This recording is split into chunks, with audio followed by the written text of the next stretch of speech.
Hello and welcome. In this video, let's understand how we can install .NET applications in Linux. So these are the steps that we need to perform in order to install .NET application on the Linux.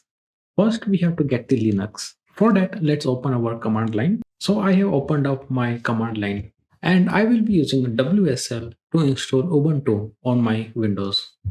And to check what are the available Linux distributions we have here, we can run one command, that is WSL list online. So this will give the list of distribution that are available. So here we got the list of all the operating systems. So we have the Ubuntu, we have the Debian. So we can choose whatever we want, but for this demo, I will be installing the Ubuntu, that is 24.04 version. To install the Ubuntu, we can say WSL install -d, and then I can specify the name of the operating system, that is this one. I will copy this and put it here. So I am installing Ubuntu 24.04. I will hit enter here. So this will go ahead and download the Ubuntu and install this as part of the WSL system. So I have started the installation process. Okay, so the download has been completed and the installation has also been completed. Now let's verify if the installation has been completed properly or not. For that, we can say WSL-L-V.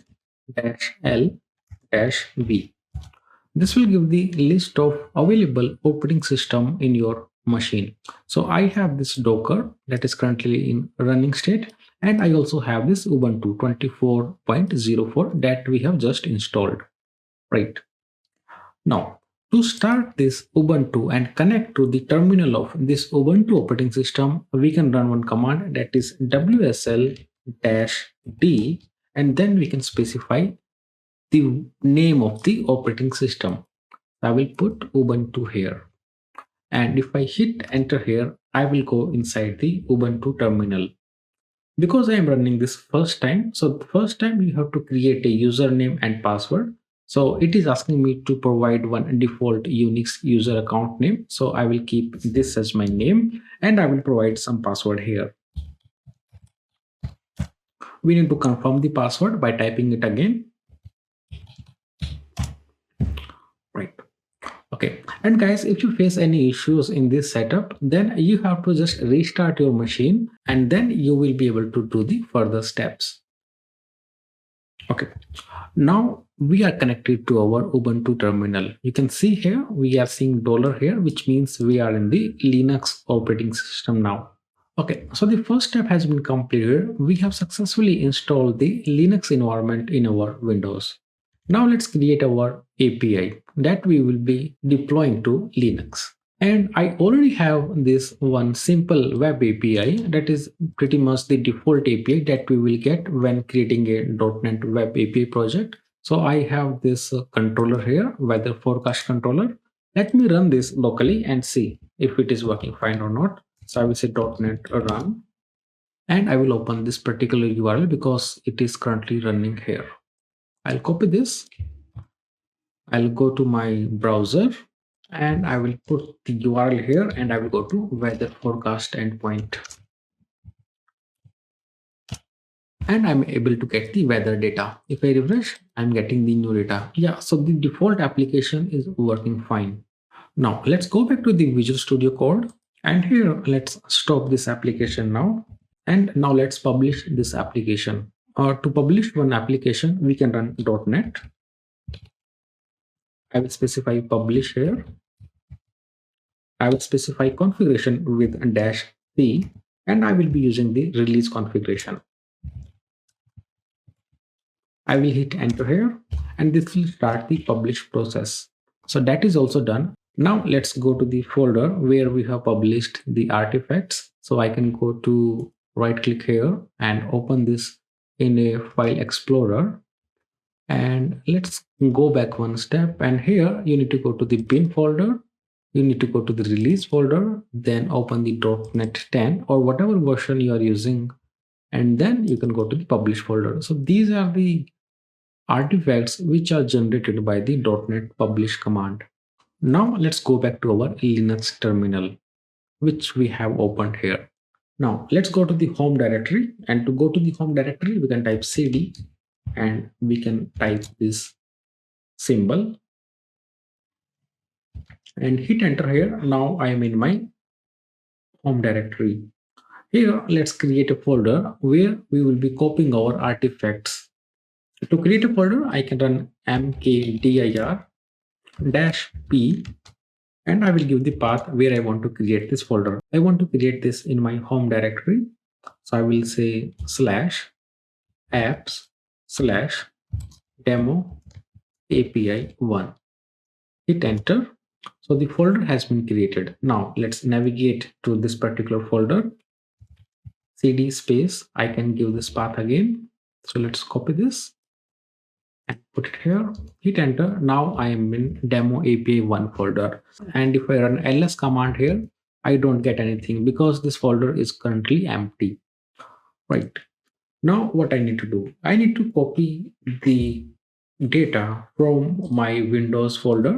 I mean from this folder, I need to copy the data to this particular folder, that is under /apps/demo API inside my Linux environment. And to copy files in Linux, we need to use cp command -r, and then we need to provide the source from where we want to copy the files, and the source will be this.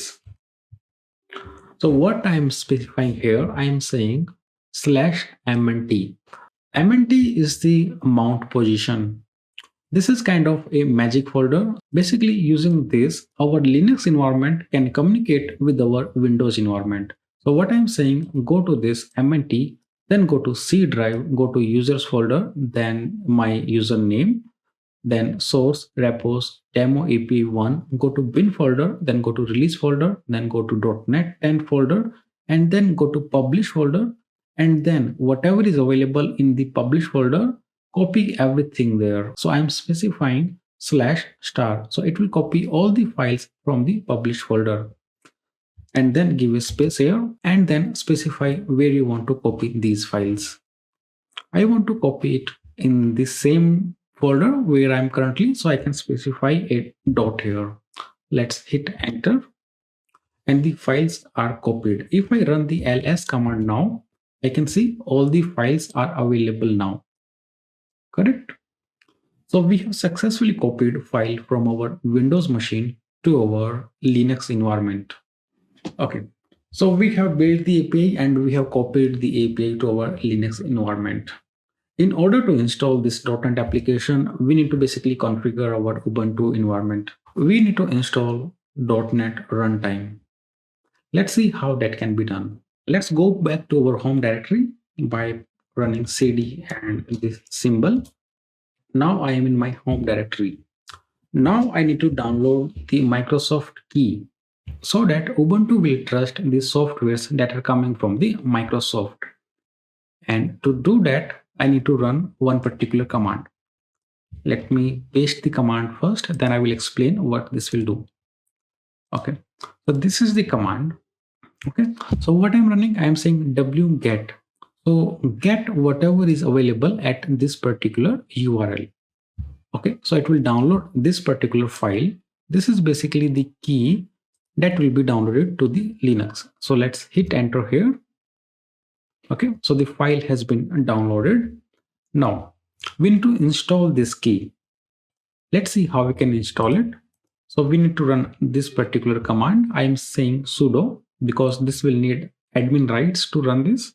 So I am saying sudo dpackage install -i and then the package name. So this is the package which we have downloaded in the previous command, packages -microsoft-prod.deb.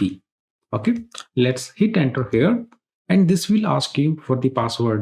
You remember when we set up the Ubuntu first time, it has asked us to create the username and the password. So the same password we need to provide here. So I will enter my password and hit enter. This will install the key into our Linux environment. Now we need to refresh our software list to include the Microsoft servers also, because we have just added this Microsoft key. So now let's refresh the list of softwares by running sudo apt update. With this command, this will refresh all the packages. Okay, so the update has been completed successfully. Now what you need to do, you can install the .NET runtime.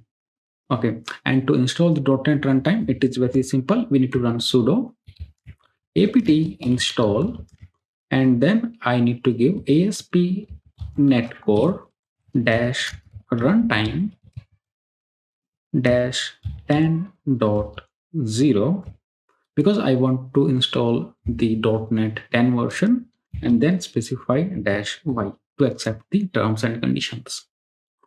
Let's hit enter here and it will start the installation process. So the runtime has been installed successfully. Now to check if the installation was successful, you can run .NET and you can say dash dash list runtimes. Okay, now you can see we have this .NET 10 runtime available. Now we are good to run our .NET application inside the Linux. Okay, but first we need to go to the folder where we have copied our artifacts. So let's go there. I will say cd and I will go to apps/demo API 1 folder, right? So now we are in our demo API 1 folder. Let's list here. So we have all the files here. We have seen this earlier, and we are interested in this particular file, that is demo api.dll. We need to run this particular file. This will be our entry point. Okay, and to run this, we can simply say .NET, and we can specify the name of this DLL, that is demo api1.dll, and then I can specify the URLs.